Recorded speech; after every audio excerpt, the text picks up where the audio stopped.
은혜로운 기도 감사합니다. 하나님의 말씀은 요한계시록 8장 1절로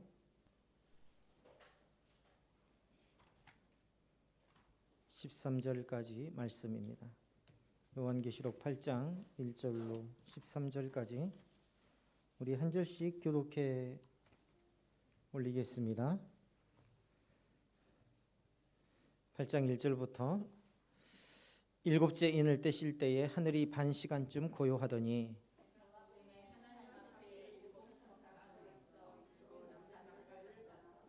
또 다른 천사가 와서 제단 곁에 서서 금 향로를 가지고 많은 향로를 받았으니 이는 모든 성도의 기도와 합하여 보좌 앞 금 제단에 드리고자 함이라.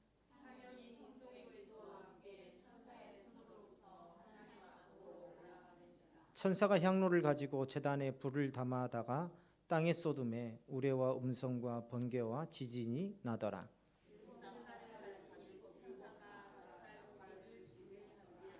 첫째 천사가 나팔을 부니 피 섞인 우박과 불이 나와서 땅에 쏟아짐에 땅의 4분의 1이 다 타버리고 수목의 3분의 1도 다 타버리고 각종 푸른 풀도 다 타버렸더라.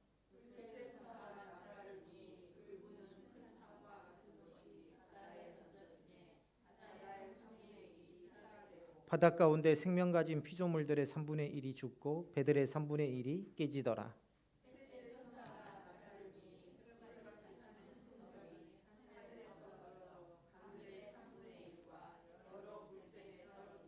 이 별 이름은 쓴 쑥이라 물의 3분의 1이 쓴 쑥이 되매 그 물이 쓴 물이 되므로 많은 사람이 죽더라.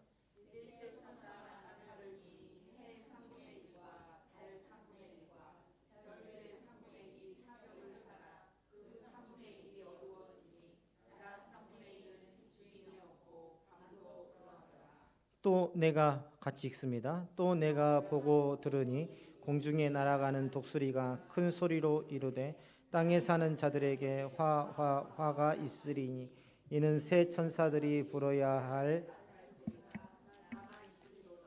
하더라. 아멘. 자, 요한계시록 8장은요 이제 종말의 시계가 임박한 때를 기록하고 있습니다.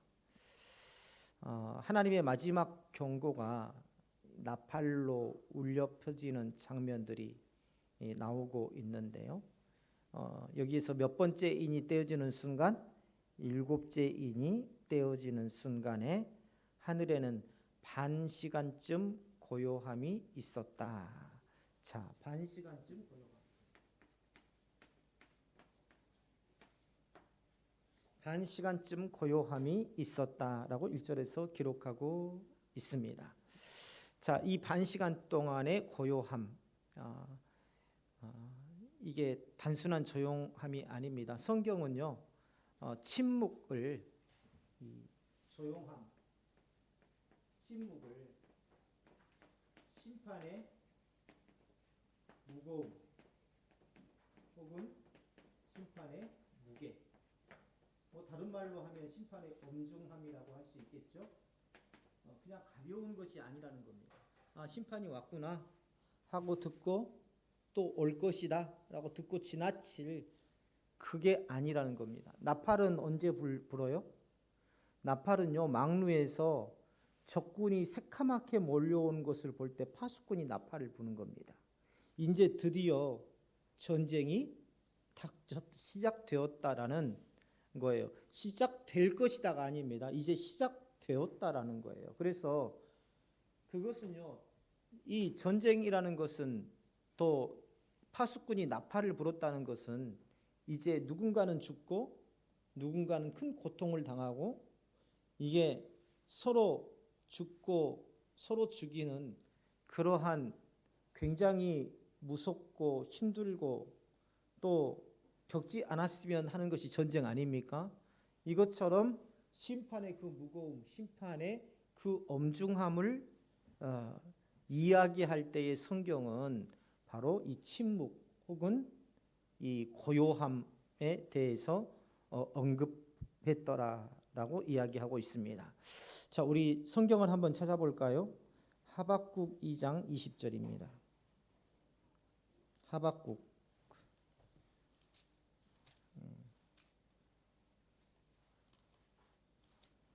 하박국 2장 20절.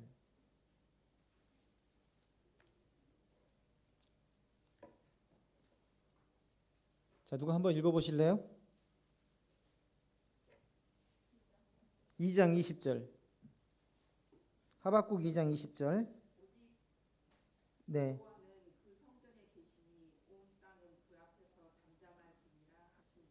아멘. 자, 하나님의 주권에 대해서 이야기하고 있죠. 하나님께서 주권적으로 행하시는 그 앞에서 잠잠하라. 이 잠잠함이 바로 하나님의 주권, 하나님의 그 주권에 대한 엄중함을 이야기하고 있습니다. 첫째, 이 조용한다는 거 보면 심판 앞에 이 조용하다, 반시간이라는 것은 침묵을 한다고 했죠. 그래서 이 하나님 앞에, 하나님의 심판 앞에 그 누구도 시시비비를 말할 수 없다. 그것이 뭐 옳고 그르고를 말할 수 없다는 겁니다. 오직 하나님의 주권에 있기 때문이죠. 자, 스바디아 1장 7절을 찾아볼까요? 스바디아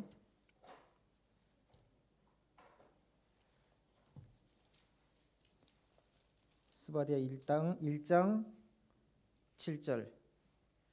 누가 한번 읽어주실래요? 예, 1장 7절.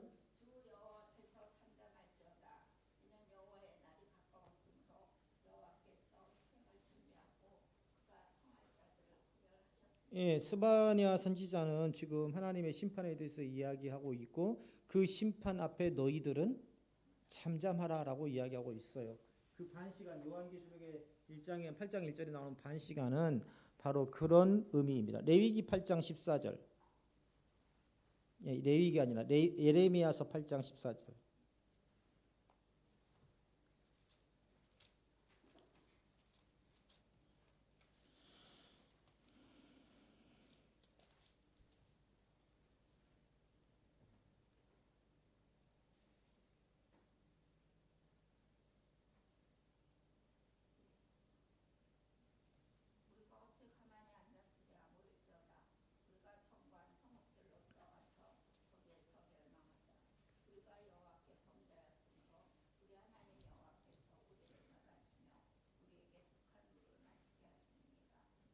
네, 그 하나님의 심판에 대해서 경고하고 있죠.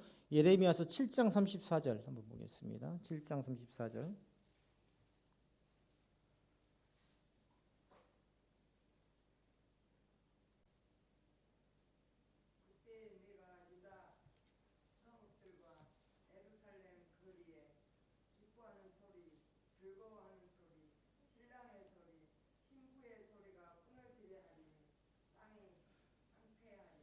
자, 하나님의 심판 전에 모든 땅의 소리가 다 끊어진다는 겁니다.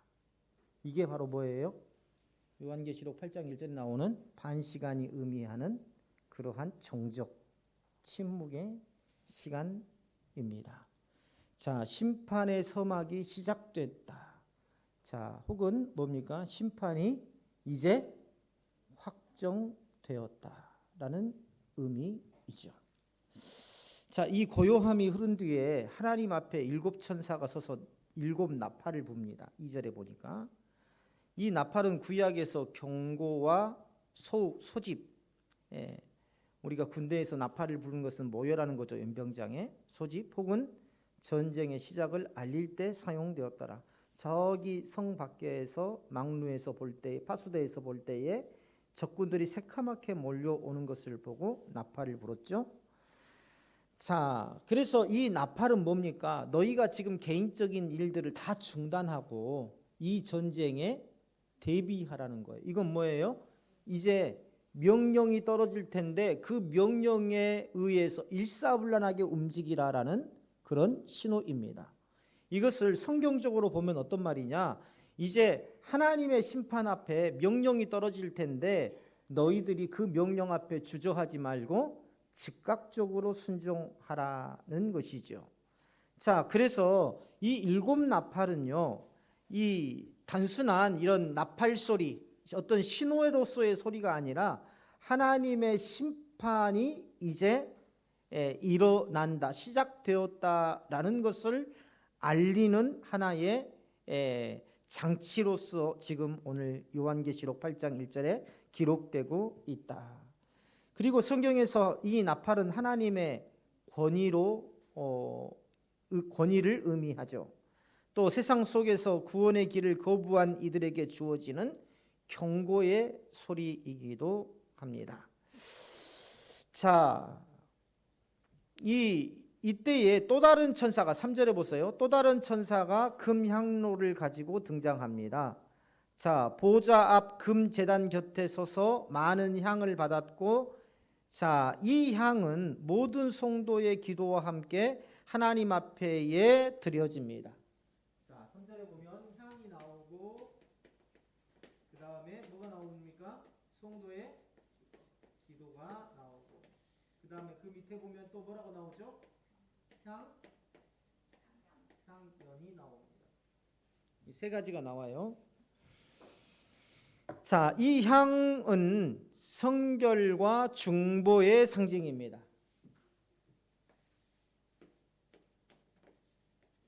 자, 성결과 뭘 상징한다고요? 중보를 상징한다.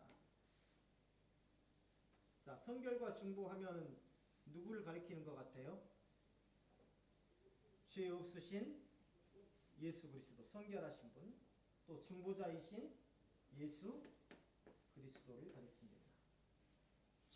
이 향은 근본적으로 중보자이신 예수 그리스도를 가리키더라. 자, 이 향은 곧 성도들의 기도와 함께 주님의 중보를 담아서 함께 올리는 거룩한 제사로 하나님 앞에 올려지게 되죠. 그리고 향연이 성도의 기도와 함께 올라간다라는 것은 우리의 기도가, 성도의 기도가 하나님께 상달될 수 있는 유일한 근거가 바로 우리의 대제사장이신 예수 그리스도의 중보 사역 덕분이다라는 것을 보여주는 것입니다. 향연이라는 건 뭐예요? 향기에 향을 피울 때 나타나는 일종의 연기를 말하죠. 그래서 이렇게 향로가 있으면, 자, 향연이 이렇게 올라가는 것은, 자, 향이 누구를 가리킨다고 그랬죠? 예수 그리스도. 예수 그리스도의 어떤 희생, 향이 타는 것, 이 자체가 뭐예요? 하나의 사망, 죽음을 상징하죠.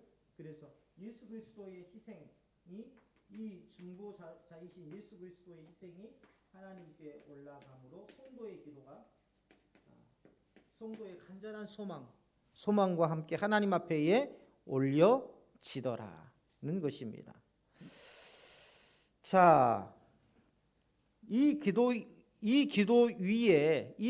이후에 천사는 향로를 가지고 제단에 불을 담아 땅에 쏟습니다. 5절 한번 다 같이 읽어볼까요? 5절입니다. 자, 시작.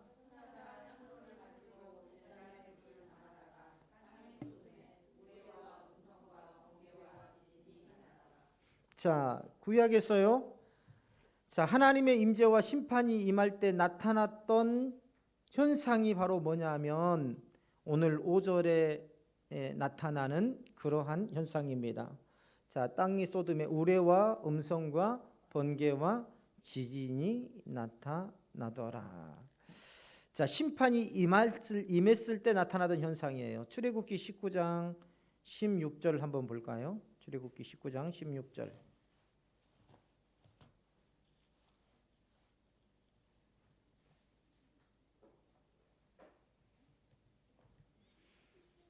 (19장 16절) 우리 가온이가 한번 읽어볼래? 19장 16절, 출애굽기 19장 16절.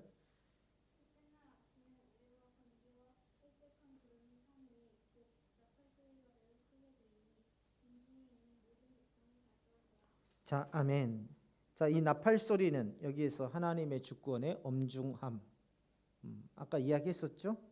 그것을 말하는 거고요. 우레와 번개와 빽빽한 구름, 이것 역시 하나님의 심판이 임박했다. 여기 출애굽기 19장의 배경이 뭔가요? 출애굽한 지 석 달째 이스라엘 백성이 시내 광야에 도착합니다. 그런데 하나님은요, 이 이스라엘 백성을 언제까지 난민으로 그대로 둘 수가 없었어요. 그래서 이 이스라엘 백성이 시내 광야에 도착해서 어떤 산 앞에 진을 칠 때에 모세가 그 산에 올라가고 하나님께서 산에 올라간 모세를 통해서 이스라엘 백성들에게 말씀하십니다. 어떤 말씀을 하시냐면 너희는 이제 애굽에서 노동하던 그런 노예들이 아니다. 너희들은 하나님의 소유된 백성이고 또한 제사장의 나라이며 거룩한 백성이다. 하나님께서 이 말씀을 하세요. 이스라엘 백성들에게. 그래서 이스라엘 백성들이 다 우리가 여호와의 말씀대로 하겠습니다라고 신앙 고백을 합니다. 그럴 때에 셋째 날에 하나님께서 우레와 번개와 짙은 구름과 함께 큰 나팔 소리를 듣게 하십니다. 이건 뭡니까? 너희가 여호와 앞에 말씀대로 하겠다라는 그것에 대해서 이 절대적인 명령 앞에 반드시 약속을 지키라라는 엄중한 명령이죠. 자, 그러므로요, 이 금향로의 불이 땅에 쏟아졌을 때의 내성과 음성과 번개와 지진이 일어났다 하는 것은 하나님께서 그분의 백성의 기도를 외면하지 않으시고 정의와 공의를 따라 응답하시는 것을 의미합니다. 아까 출애굽기 19장에서 우리가 다 여호와의 말씀대로 행하겠습니다라는 이 모든 백성들의 한 목소리와 같은 신앙 고백 가운데에 하나님께서 우레와 번개와 짙은 구름 속에 나팔 소리로 응답하신 것처럼 금향로에 담긴 불이 땅에 쏟아졌을 때에 하나님께서 심판이 임박했을 때에 그분의 백성을 외면하지 않으시고 그 백성들의 소리를 들으시더라는 것입니다. 자, 그리고요, 첫째 천사가 나팔을 불 때에 피 섞인 우박과 불이 땅에 쏟아집니다. 7절에 나오죠. 이로 인해 땅의 3분의 1 수목과 각종 푸른 풀이 타버립니다. 자, 7절 보시면은요, 이로 인해 땅의 3분의 1 수목과 각종 푸른 풀이 타버리더라. 이게 뭐냐면, 자, 첫째는 자연계의 대대적인 심판이 어떻게 시작되느냐. 자, 첫째, 자연계의 대대적인 심판이 임합니다. 자, 이건 뭐냐면은 자연의 질서가 무너져 버린다는 것은요, 인간이 의지하고 있는 생명의 기반이 무너지는 것을 의미해요. 예, 오늘날로 말하면 지금 뭡니까? 막 사막 한가운데서 우박이 쏟아지고 중국과 같은 경우에는 갑자기 막 강추위가 몰아치고 미국에서 엄청난 산불이 막 계속되고 있고 그런 삶의 기반을 완전히 무너뜨려 버리는 그런 자연 재해를 말하는 것이죠. 첫째 천사가 나팔을 불 때, 첫 번째 나팔을 불 때,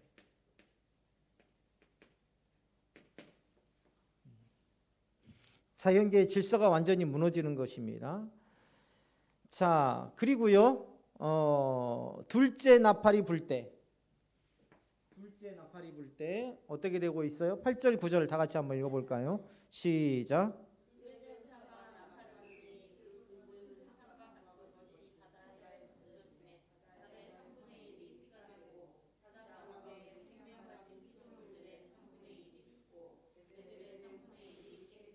여기서 불붙는 큰 산은 뭐냐면요, 이 거대한 세력을 말합니다. 거대한 나라, 거대한 세력. 그리고 바다는요, 바다는 세계를 상징합니다. 세계라는 건 뭐예요? 모든 국가들의 모임을 상징하죠. 이 바다가 피가 된다는 건 뭘까요? 바다가 뭐라 그랬어요? 세상, 모든 나라들의 모임. 그렇죠? 모든 세계 나라들을 상징하는데 바다가 피가 된다는 건 뭐예요? 이 모든 세계가 죽음으로 물들게 되는 그런 상황을 의미합니다. 다시 말하면 여기에서 불붙는 큰 산이 거대한 세력, 일종의 어떤 제국을 의미한다고 했는데요. 이것은 불붙는 산과 같은 것이 바다에 던져진다. 이건 뭐냐면 정치적인 큰 변화와 경제적 붕괴를 상징해요. 마치 오늘날 곳곳에 전쟁이 터지고 경제적으로 지금 붕괴 현상이 일어나는 것들. 그리고 각 나라의 지금요 미국에서는 트럼프가 모든 원조를 중단했다 그래요. 그래서 국제 적십사사가 시리아라든가 여러 가지 아프리카의 난민들에게 제공할 식량들이 지금 창고에서 어마어마한 양들이 다 썩고 있다고 합니다. 그걸 지급하지 못해서 한쪽에서는 죽고 있고 굶어서 죽고 있고 한쪽에서는 양식이 썩고 있고 전부 다 날짜가 있어서 다 폐기 처분해야 된대요. 지금 그런 현상들이죠. 그래서 세계 정치 경제의 붕괴입니다. 둘째 나팔을 불 때 세계 정치와 경제가 붕괴되는 현상을 상징하고 있습니다. 오늘날의 상황과 좀 비슷하죠. 좀 알 수 없는 그런 자연재해들이 세계 곳곳에서 일어나고, 두 번째 세계의 정치와 경제가 붕괴되고 우리가 미국하고 유럽하고 서로 등을 돌리게 되는 상황들. 시리아하고 미국하고는 영원한 적수였죠. 원수같이 지냈었죠. 그런데 시리아하고 미국하고 지금 서로 만나고 있지 않습니까? 이런 상황이 올 줄을 누가 알았겠어요? 자, 그리고 셋째 나팔을 불 때, 자, 셋째 나팔 10절, 11절 다 같이 읽어봅니다. 시작.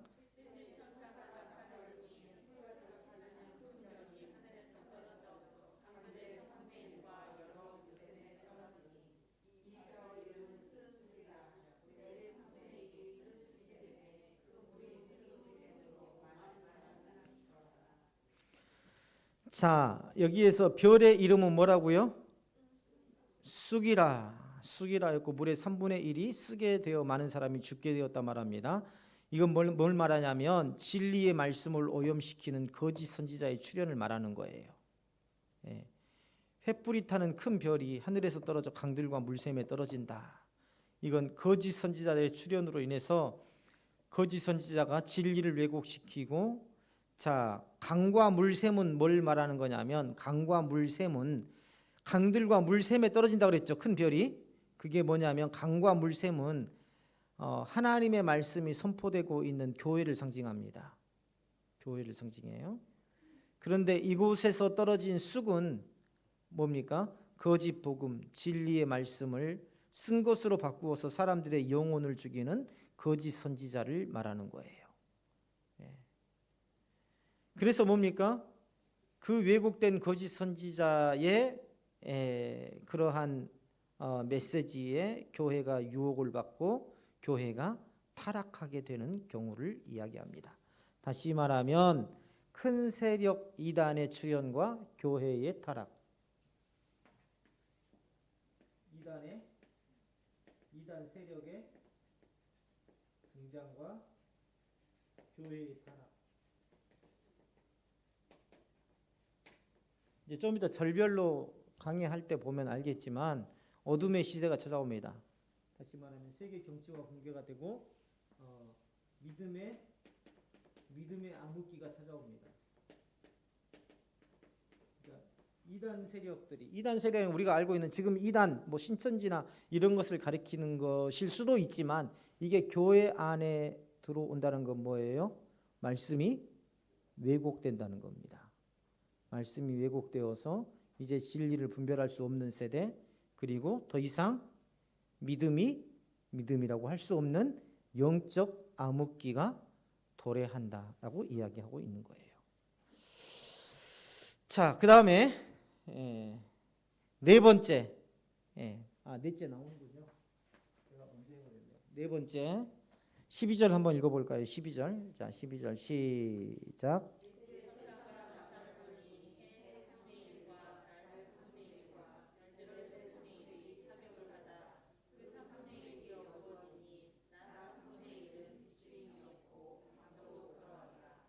여기에서 자꾸 3분의 1이 타격을 받고 3분의 2가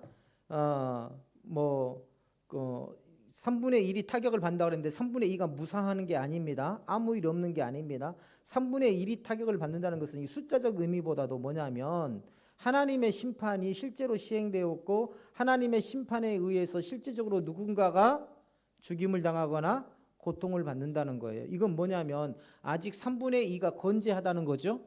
다시 말하면 이건 뭐냐면 하나님께서 심판 중에도 마지막 기회를 주신다라는 것을 의미해요. 그런데 하나님을 모르는 무지한 자들은 옆에서 사람이 죽어나가도 그게 하나님의 심판인지 깨닫지 못하죠. 곳곳에서 자연재해가 일어나고 사람들이 수천 명씩 수만 명씩 죽어나가도 그것이 하나님의 마지막 경고인지 알더라 모르더라는 거죠. 자, 여기서 넷째 천사의 나팔이 불려질 때 해와 달과 별의 3분의 1이 침을 받아 어두워지고 낮과 밤의 3분의 1이 빛을 비추지 못하게 되더라. 어두워지고 이 해와 달과 별들이 제 기능을 잃는다는 거예요. 다시 말하면 영적 어둠의 시대. 아까 세 번째에서 이야기했죠. 영적 어둠의 시대. 영적 어둠의 시대라는 것은 무엇이 타락했다는 것입니까? 교회가 타락했다는 거예요. 교회가 타락. 여기에서는 그냥 교회 타락을 빼고 세 번째에서는 이단 세력의 등장 이렇게 하면 되겠어요. 네 번째 영적 어둠이 오고 교회가 타락하더라. 자, 해, 달, 별은 뭐냐면은요. 해, 달, 별은 성경에서 각각 교회. 해는 교회를 상징하고요. 달은 성도를 상징하고 별은 영적 지도자를 의미합니다. 그런데 해, 달, 별이 어두워졌고 제 빛을 내지 못한다는 건 뭐예요? 교회도 성도도 영적 지도자도 진리를 진리로 분별하지 못하고 타락한 세대가 되었다라는 것을 의미합니다. 오늘날 물질주의에 물든 교회, 영지주의에 물든 교회.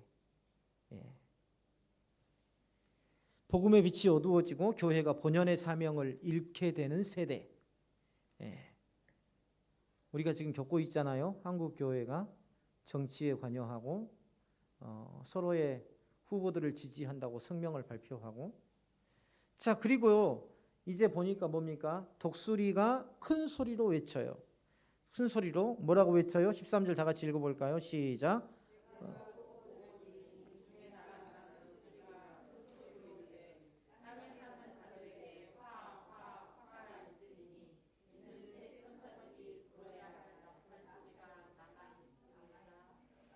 자, 이건 뭐냐면 하나님께서 끝까지 회개할 기회를 주고 계신다라는 거예요. 지금 뭐냐면 넷째 나팔까지는요. 그래도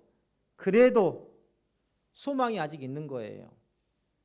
심판은 시작됐지만 그래도 소망이 있는 겁니다. 근데 독수리가 화가 있으리니 이제 새 천사들이 불어야 할 나팔 소리가 남았음이로다 하는 것은 이 다섯째 나팔, 여섯째 나팔, 일곱째 나팔에서 본격적으로 화가 시작된다는 겁니다. 이 도표 제가 만들어 가지고 보여드렸죠.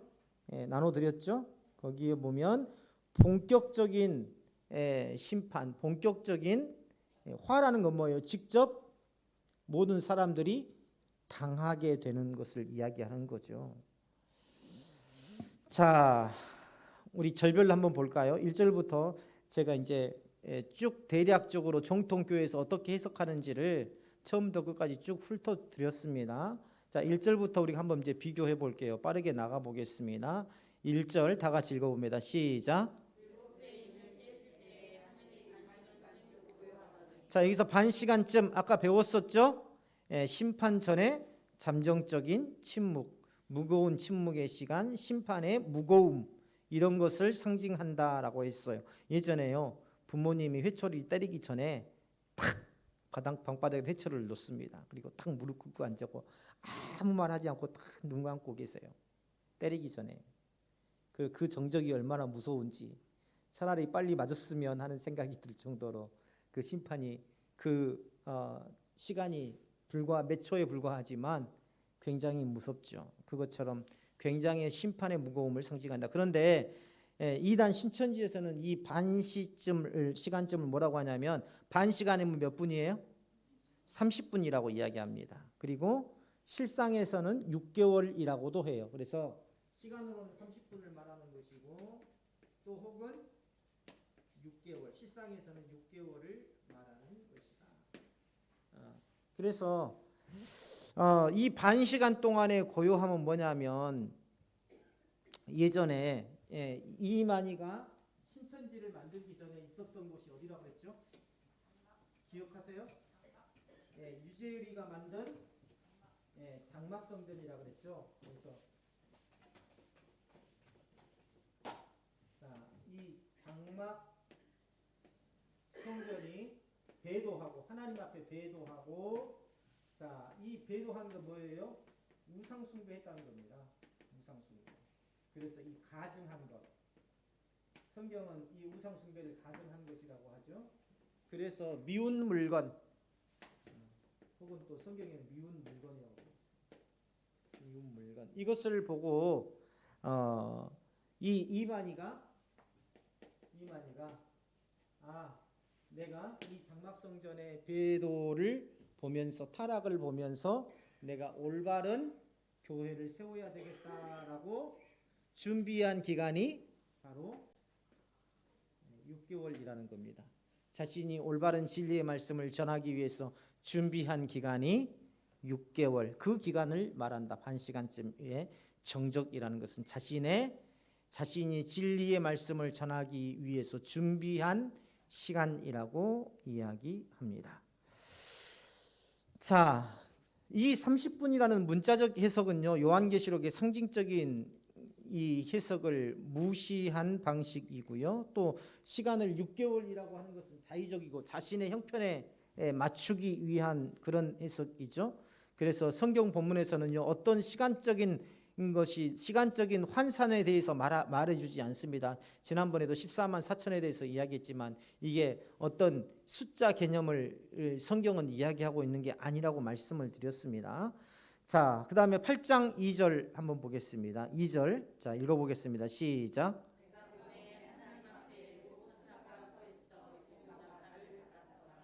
자, 일곱 나팔은 하나님의 심판이 일곱째인의 개봉으로부터 구체적 사건으로 전개되는 순간입니다. 다시 말하면 계시록 6장 제가 한번 볼까요? 지난번에 제가 한번 나눠드렸었죠. 계시록 6장 일곱인 요약본 한번 보세요. 거기 보시면 자, 첫째 인을 뗄 때 흰 말이 나오고 둘째 인을 뗄 때 붉은 말이 나오고 셋째 인을 뗄 때 검은 말이 나오고 넷째 인을 뗄 때 청황색 말이 나오고 다섯째 인은 순교자, 여섯째 인은 주의 재림, 일곱째 인을 뗄 때에 어떻게 됩니까? 이제 본격적인 심판이 시작되는데 그 심판의 신호가 무엇의 소리로 나타나고 있어요? 나팔 소리로 나타나고 있죠. 그래서 이 나팔은 곧 심판이 시작되고 있다라는 것을 말해주는 것이다. 그래서 이 일곱 나팔은 전 세계적 재앙을 통해서 하나님의 심판과 주권을 나타낸다. 그런데 이단 신천지에서는 이걸 어떻게 해석하냐면요, 일곱 천사는 에녹서 20장에 나오는 미카엘, 가브리엘, 라구엘 등 일곱 천사로 소개하고 있고요. 이 천사들이 나팔인 육체를 통해서 나팔을 분다. 좀 말이 어렵죠.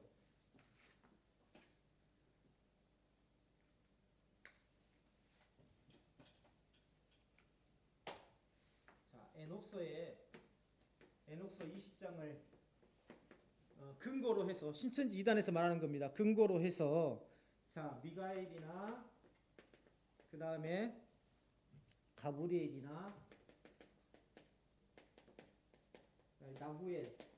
라구엘과 같은 천사들이 나팔을 부는데 그냥 아까 우리 개혁주의에서는 이 나팔이 뭐예요? 심판의 경고고 신호, 이제 시작되었다는 것을 알리는 소리라 그랬죠? 메시지라 그랬죠?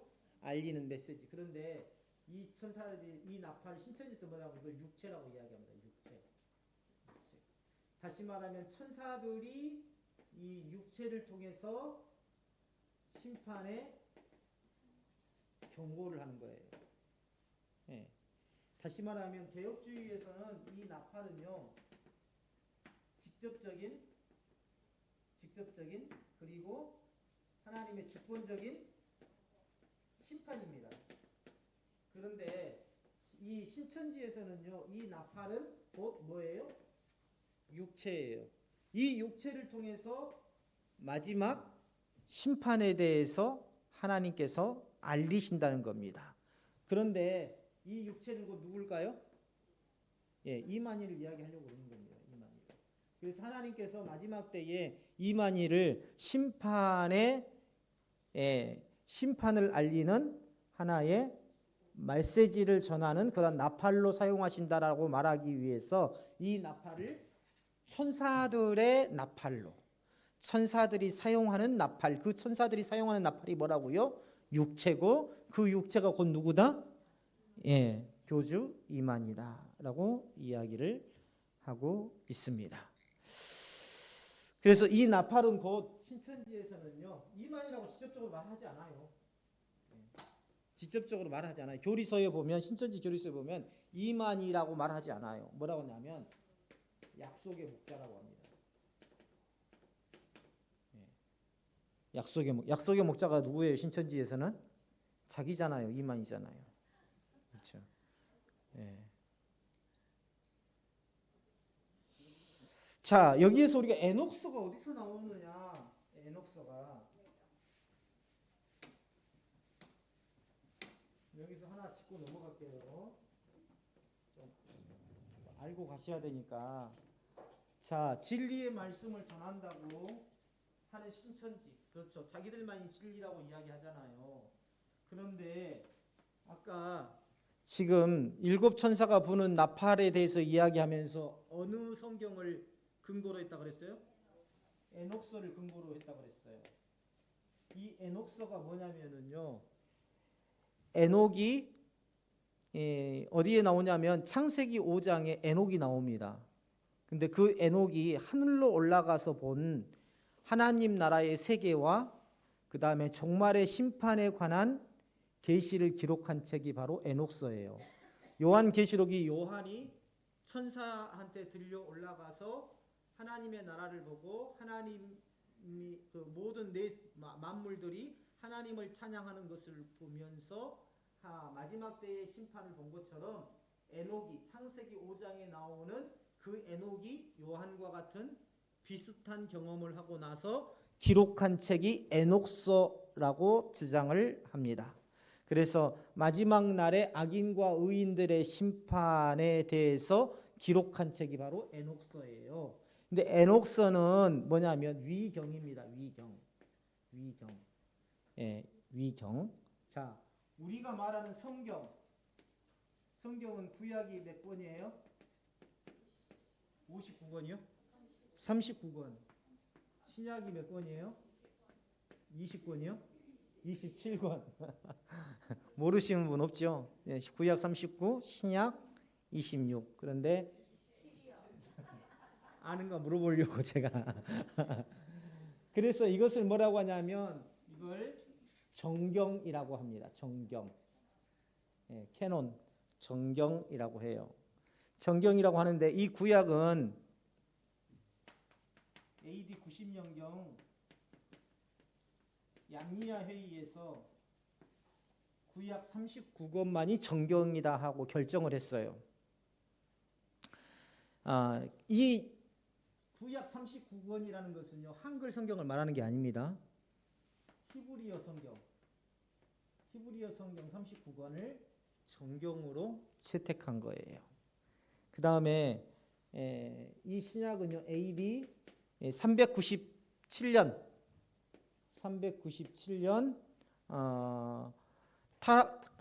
카라타고 우리 신학교 다닐 때는요 가라타고 회의라고 그랬는데요. 가라타고가 아니라 카라타고 회의에서 AD 397년에 신약 27권을 정경으로 받아들였습니다. 그리고 결정적으로 중요한 것은 마틴 루터 아시죠? 마틴 루터, 칼빈 누구예요 다? 종교개혁자들이죠. 그래서 종교개혁자들이 이 구약의 39권을 정경으로 인정했어요. 그런데 이제 정경으로 인정을 했고요. 카톨릭에서는 구약이 39권 아닙니다. 카톨릭에서는 이 46권이에요. 46권. 다시 말하면 외경이 포함된 거예요. 외경이. 그러면 위경과 정경과 이게 정경이 뭔지 알았죠? 정경은 우리가 지금 쓰고 있는 성경이 정경이라고 보시면 됩니다. 외경인데 외경이라는 뜻은 뭐냐면 숨겨진 책이라는 뜻입니다. 외경이라는 말 자체가 숨겨진 책이라는 말이에요. 뭐 바룩서, 그 다음에 마카비서. 제가 아는 것은 요거 2개밖에 없는데요. 읽어본 건 이거 2개밖에 없어요. 저는 마카비서, 또 시락서, 여러 가지가 있어요. 여러 가지가 있는데 몇 권이 있는지는 잘 모르겠어요. 그런데 이렇게 외경이 있고요. 그 다음에 위경이 있습니다. 위경은 뭐냐면 그 뜻이 뭐냐면 거짓 이름의 책이라는 뜻입니다.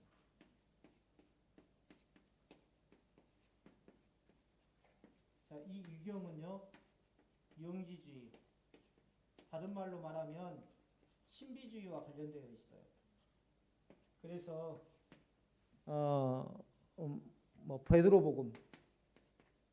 베드로복음, 그 다음에 아까 나왔던 신천지에서 근거로 삼았던 에녹서, 이것도 위경입니다. 위경. 그리고 도마복음, 또 바울묵시록. 근데 왜 이걸 위경이라고 하냐? 거짓 이름에 의한 책. 뭔가 좀 감이 오지 않아요? 다시 말하면 베드로복음이라서 베드로가 쓴 게 아니에요. 다른 사람이 베드로인 척하면서 쓴 겁니다. 마찬가지로 에녹도 마찬가지고 도마도 마찬가지고 바울도 마찬가지고.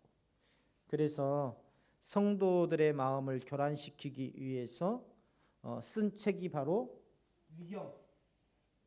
외경은 카톨릭에서 채택할 만큼 그럴듯하지만, 그러나 종교개혁자들이 볼 때에 성도들이 보아서 신앙적으로 결코 바람직하지 않다라고 판단한 책. 그래서 정경에서, 쉽게 말하면 외경은 정경에서 제외된 성경이다라고 보시면 돼요. 제외된 성경이다.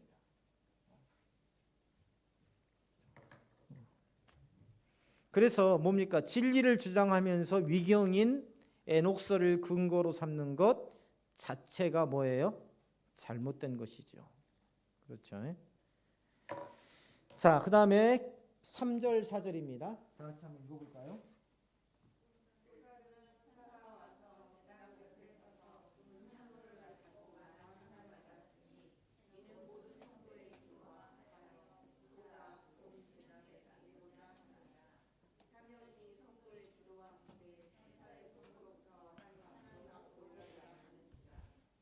자, 또 다른 천사는요, 앞선 7 천사와 구별되는 존재입니다. 거기 또 다른 천사, 거기다가 밑줄 그어서 앞에 7 천사와는 다른 존재.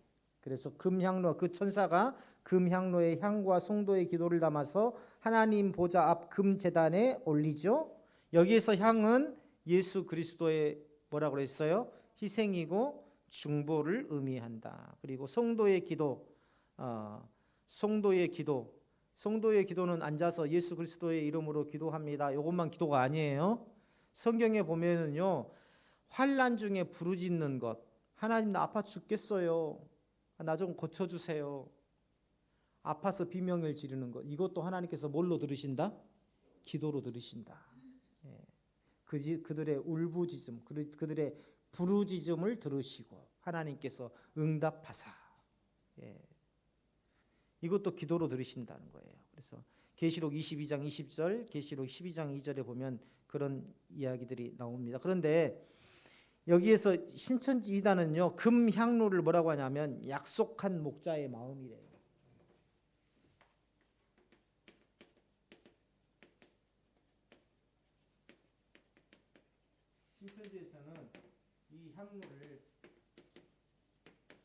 약속한 목자의 마음이라고 주장합니다. 또 신천지라고 써놔야 돼. 2단 신천지. 요즘에 우리 교회 홈페이지를 보고 자꾸 시비를 거는 사람이 있어가지고 칠판을 보고요. 써놔야지. 약속한 목자의 마음. 또 이걸 또 우리 교회에서 해석해서 가르치는 걸로 알면 또 향로는 뭐라고요? 2단 신천지에서는 약속한 목자의 마음이라고 한다. 가르친다. 라는 거죠. 자, 그래서요. 향은요. 말씀의 불로 피워진 기도다. 향로는 약속한 목자의 마음이고 향은 말씀의 불로 태워진 기도다. 여기서 말씀이라는 것은 정통교회에서 전해지는 말씀이 아닙니다. 신천지에서 주장하는 전해지는 이만희에 의해서 전해지는 그런 설교를 말하는 거예요. 자, 그리고 성도의 그리고 금향로가 곧 진리의 말씀을 담은 목자의 심령이라고 한다. 금향로가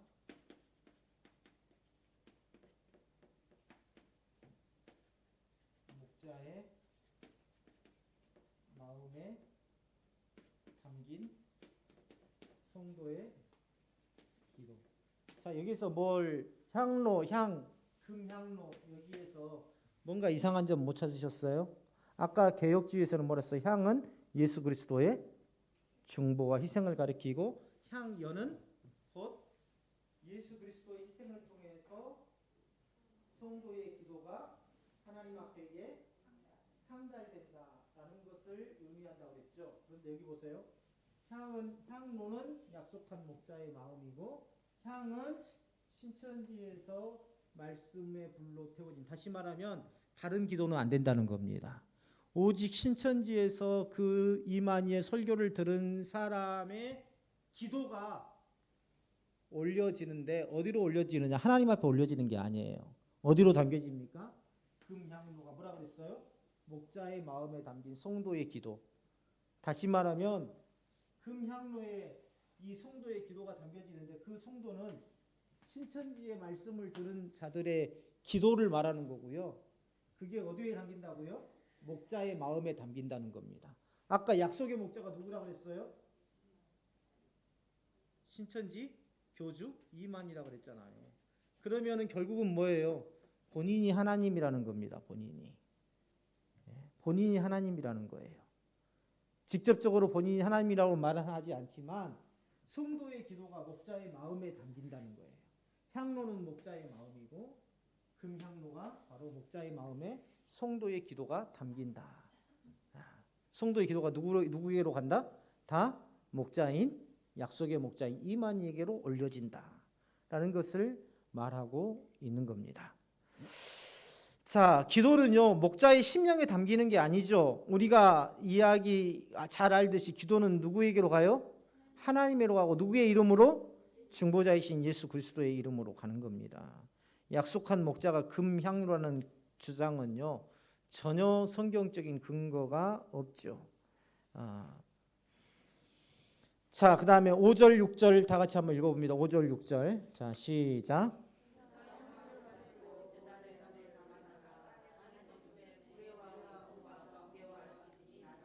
아까 충분히 설명을 드렸어요. 천사가 금향로에 제단에 불을 담아 땅에 솟자 우레와 음성과 번개와 지진이 발생하지요. 하나님의 종말적 진노가 이제 본격적으로 땅에 임하게 돼. 자, 우레와 음성과 번개와 지진이 발생한다. 금향로에 제단에 불을 담아서 땅에 쏟아요. 이건 뭐냐면 이제 땅에 본격적으로 심판이, 하나님의 진노가 임하게 되는 것을 상징합니다. 이게 정통교회 해석이에요. 자, 이 계시록 15장 7절 한번 볼까요? 요한계시록 15장 7절. 누가 한번 읽어주실래요?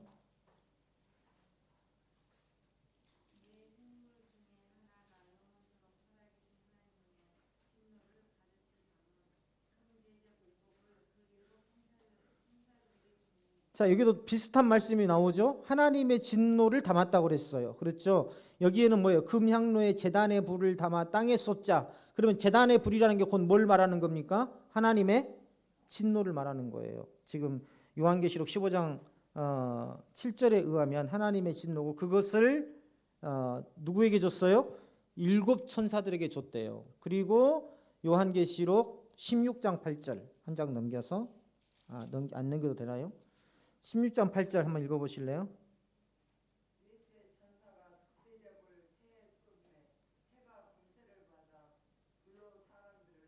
예, 불심판을 이야기하는 겁니다. 자, 보세요. 아까 15장 7절에서 자, 하나님의 진노를 담은 금대접을 7 천사에게 주니 그 천사 중에 넷째 천사가 그 대접을 어디다가 쏟아요? 해에다가 쏟아요. 그러니까 해가 권세를 얻어요. 심판의 권세를 얻는다는 겁니다. 그 권세를 얻으니까 그 해에서 나오는 불이 어떻게 해요? 사람을 불로 태우더라. 예. 자, 그런데 불은요, 신천지에서는, 이건 정통교회에서는 이 불은 실제적인 불을 이야기합니다. 심판의 불을. 근데 신천지에서는요, 이 불을 뭘로 말하냐면 진노의 말씀이라고 합니다. 진노의 말씀. 그리고 땅은 배도한 성도들. 아까 정통교회에서는 뭐라 그랬죠? 하나님의 심판이 이 땅에 본격적으로 임하는, 어떤 심판? 불심판이 본격적으로 임하고 하나님의 진노가 행해지는 것을 이야기하는데, 신천지에서는 불이 곧 진노의 말씀이고 땅은 배도한 성도들이고 우레와 음성은 약속한 목자의 입에서 나오는 진노의 말씀. 다시 말하면 우레와 음성은 신천지 이만희 교주의 입술에서 나오는 진노의 설교라고 이야기하는 겁니다. 그리고 지지는 그 설교를 듣고 마음이 흔들리는 배도한 사람들이 마음이 흔들리는 현상을 비유한 것이다. 이렇게 가르칩니다. 신천지에서 배도한 자들을 향해서 진노의 설교를 하고, 그 진노의 설교를 들은 자들이, 배도한 자들이 마음이 요동치는 것, 이게 바로 진노고, 그 설교 자체가 뭐예요? 우레와 같은 그러한 음성이고, 진노의 불은 진노의 말씀이다 라고 가르칩니다. 자, 그런데요, 제단의 불은 지성소에서 취하는 게 아닙니다. 제단의 불은 지성소. 자, 여기서 말하면, 자, 불이 뭐라 그랬어요? 신천지에서는 진노의 말씀이라고 그랬죠. 진노의 말씀. 그런데 이건 곧 지성소. 다시 말하면 신천지의 설교단이 지성소라는 겁니다. 그래서 신천지의 설교단이 지성소래요. 그래서 이 지성소에서 전해지는 진노의 말씀이 곧 불이라, 이렇게 이야기하는데, 성경에 보면은요, 출애굽기에 보면 불은 어디에서 가져와요? 불은 어디에서 가져와요? 불은요? 지옥에서 가져와요? 그거 신박한 생각인데요. 불은 어디서 가냐면 번제단에서 가져옵니다. 번제단에서. 기억나시죠? 불은요, 지성소에서 가져오지 않아요. 불은 번제단에서 가져옵니다. 번제단에서.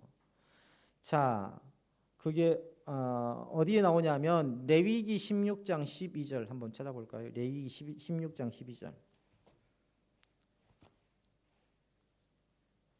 창세기, 출애굽기, 레위기 12장 16장 12절. 자, 읽어보세요.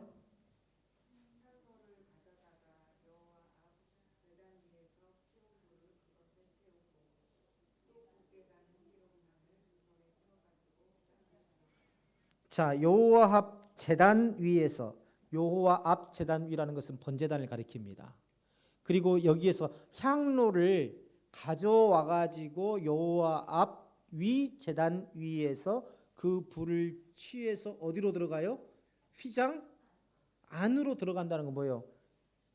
번제단 앞에서 불을 취해서 성소로 가지고 들어간다는 의미이죠. 그래서 신천지처럼 진노의 말씀은 전해지는 곳이 지성소고 이 진노의 말씀이 곧 불을 상징한다.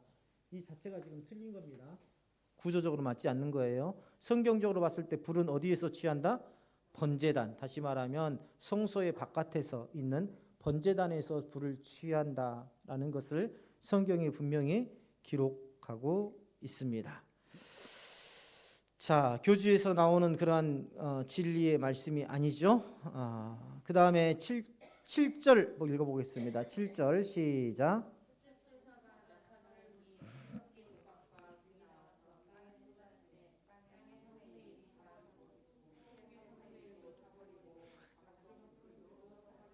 자, 아까 첫째 나팔은 뭐라 그랬습니까? 자연계의 대대적인 심판, 곧 질서의 파괴를 의미한다고 그랬죠. 자, 그런데 신천지에서는 우박은 진노의 말씀, 수목은 성도들, 푸른 백성을 의미한다. 그래서 이들은 배도한 장막성전의 사람이다. 이들에게 피 섞인 말씀 이로 인해서 이들이 3분의 1이 상처를 입었다. 다시 말하면 피 섞인 말씀 목자의 설교, 즉 누구의 설교를 말하는 겁니까? 교주 이만희의 설교를 통해서 이들이 심령의 상처를 입었다라고 가르치고 있습니다. 자, 우박이 말씀이고 목자이고 나팔도 목자라면 아까 뭐랬어요? 나팔은 아까 기억나시죠? 천사들이 나팔을 부는데 이 나팔은 신천지에서 뭐라고 가르친다고요? 육체를 가리킨다. 그러면 이 육체는 곧 누구예요? 이만희를 가리킨다고 그랬죠. 그러면 보세요. 자, 나팔도 목자예요. 그렇죠? 자기들 말에 가면 나팔도 목자예요. 그러면 우박도 뭐예요? 목자예요. 그럼 우박도 목자라고 나팔도 목자라고 하고 나팔을 보니 목자가 나와서 또 말씀을 던졌다. 이것은 말도 안 되는 소리입니다. 또 성도 3분의 1이 죽었다면 나머지 3분의 2는 아무 피해도 없이 안전하다는 식의 이 비율 논리로 말해서는 안 된다고 그랬죠. 자, 이사야 28장 2절 한번 볼게요. 이사야 28장 2절. 이사야 28장 2절. 자, 읽어볼까요? 28장 2절.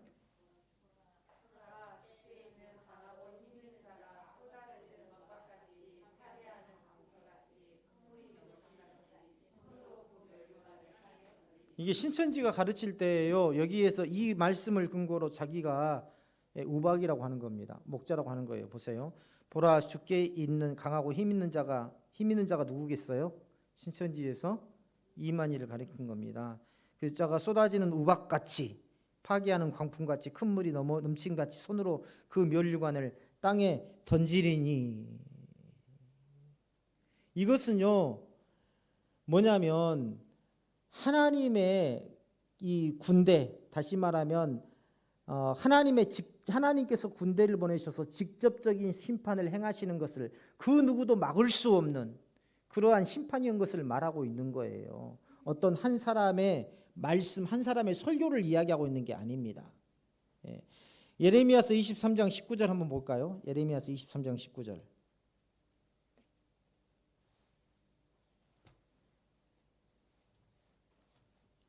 예레미야서 23장 19절.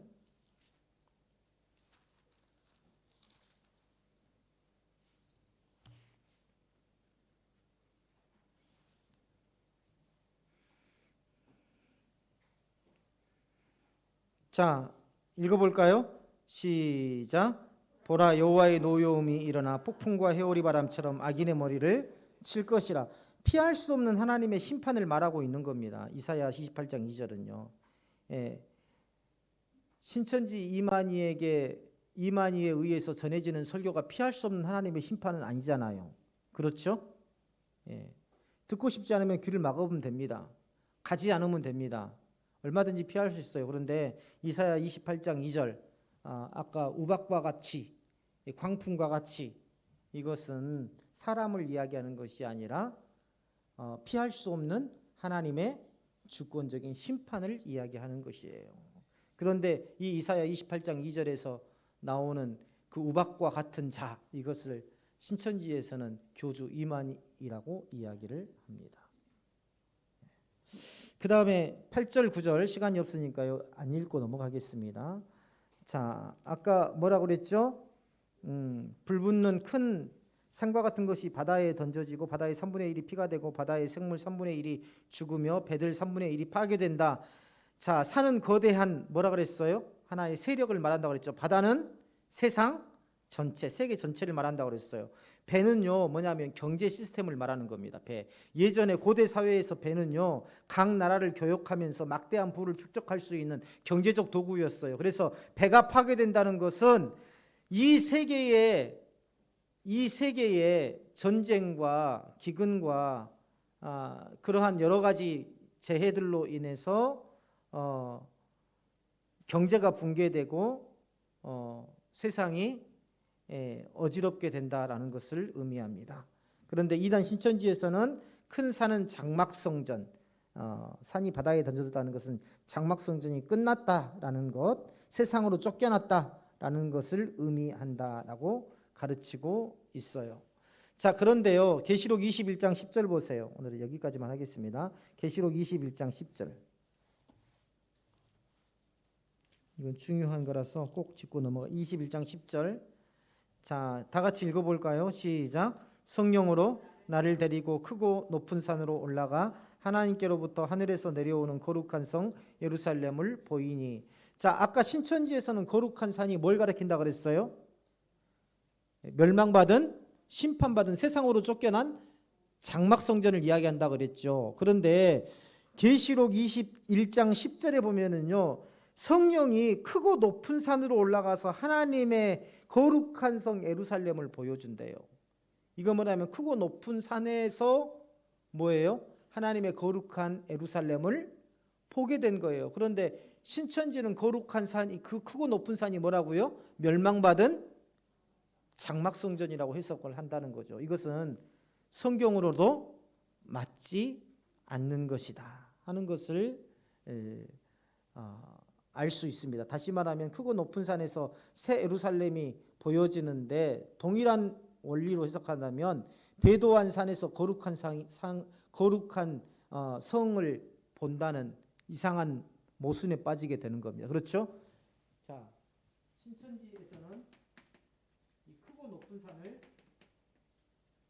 처음에 있었던 첫 장막인 유재열의 장막성전을 이야기한다고 했는데 계시록 21장 10절에 의하면 이 크고 높은 산에서 새 예루살렘 성을 본다고 했는데 그러면 계시록 같은 구조로 보면 계시록 21장 10절에 의해서 이 신천지의 말을 해석한다면 크고 높은 산, 다시 말하면 이미 배도한 첫 장막성전에서 하나님의 거룩한 도성 예루살렘을 보게 된다는 모순에 빠지게 된다는 겁니다.